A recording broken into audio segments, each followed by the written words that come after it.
L'ordre du jour appelle l'examen des conclusions de la commission mixte paritaire chargée d'élaborer un texte sur les dispositions restant en discussion de la proposition de loi portant diverses mesures relatives au grand âge et à l'économie. La parole est à monsieur Jean Sol, rapporteur pour le Sénat de la commission mixte paritaire, pour 5 minutes.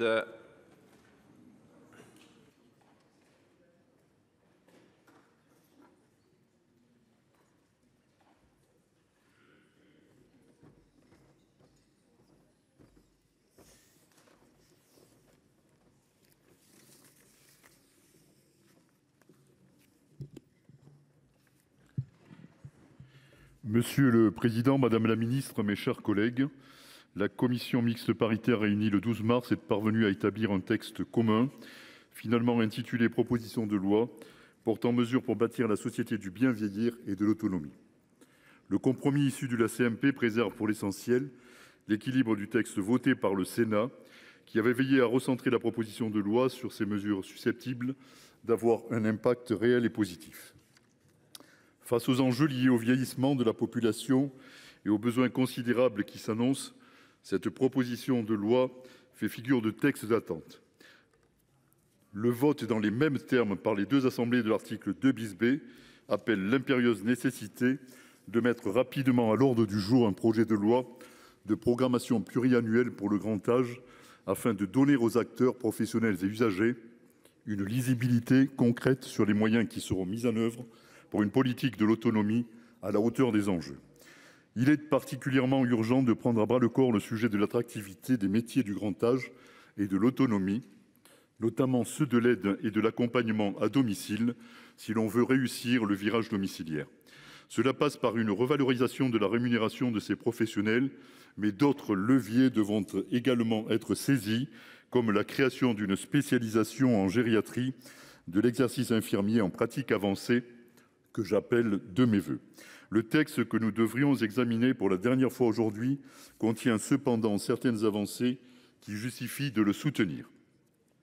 D'abord, la création du service public départemental de l'autonomie ou SPDA, qui vise un double objectif de décloisonnement des politiques sanitaires et médico-sociales et de rapprochement des politiques en faveur des personnes âgées et des personnes en situation de handicap.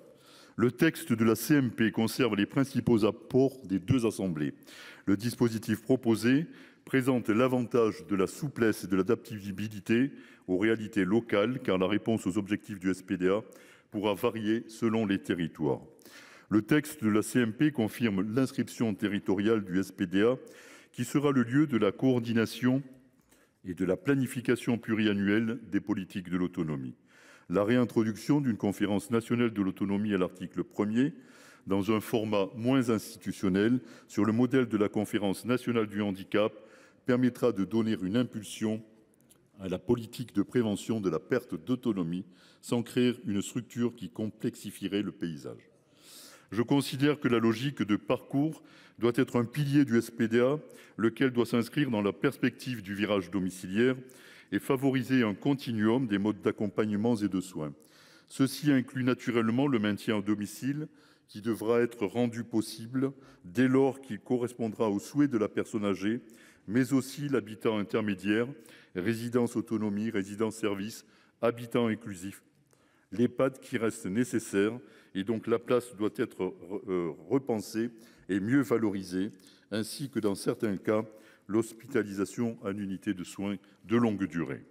La coopération au sein de groupements que le texte encourage et rend obligatoire pour les établissements et services publics autonomes et la prise en compte dans ce cadre des personnes en situation de handicap vieillissantes participent également de cette logique de parcours.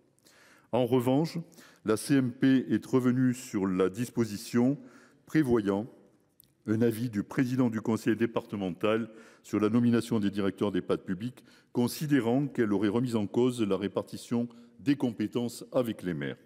Le développement de la prévention de la perte d'autonomie constitue un autre axe structurant du texte. Dans cette perspective, la généralisation du programme ICOP constitue une avancée très importante. Conformément à la rédaction du Sénat, le texte clarifie son articulation avec le dispositif des rendez-vous de la prévention. Pour ce qui concerne le volet du texte relatif aux conditions d'accueil et de prise en charge des résidents en EHPAD, le texte de la CMP n'a retenu que les dispositions apportant de réelles améliorations pour les usagers.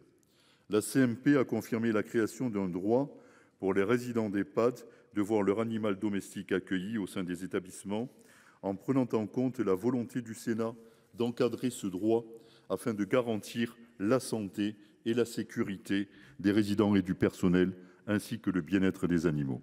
Un arrêté précisera donc les catégories d'animaux domestiques pouvant être accueillis et les conditions d'hygiène et de sécurité qui devront être respectées. Introduite par le Sénat, la possibilité ouverte aux EHPAD, dont la capacité d'accueil est inférieure à un seuil fixé par décret, d'offrir des places d'accueil de jour sans se voir opposer le plancher existant de 6 places offertes, a été confirmée par la CMP dans une rédaction de compromis. En outre, l'accueil de jour pourra être organisé sans que les établissements soient obligés d'y dédier des locaux spécifiques. Concernant le contrôle et l'évaluation des établissements, la CMP a maintenu la suppression d'articles qui étaient déjà satisfaits et qui n'apportaient pas d'amélioration significative aux prérogatives de contrôle déjà robustes et récemment renforcées à la suite du contrôle du scandale Orpea. La qualité et la sécurité de la prise en charge passe dorénavant par l'allocation des moyens nécessaires au contrôle de l'ensemble des établissements dans la durée, même s'il ne constitue qu'une étape et nullement un aboutissement. Je vous invite, mes chers collègues, à adopter le texte de la commission mixte paritaire. Je vous remercie. Merci, chers collègues. La parole est à présent à Madame Fadila Kabati, ministre déléguée chargée des personnes âgées et des personnes handicapées.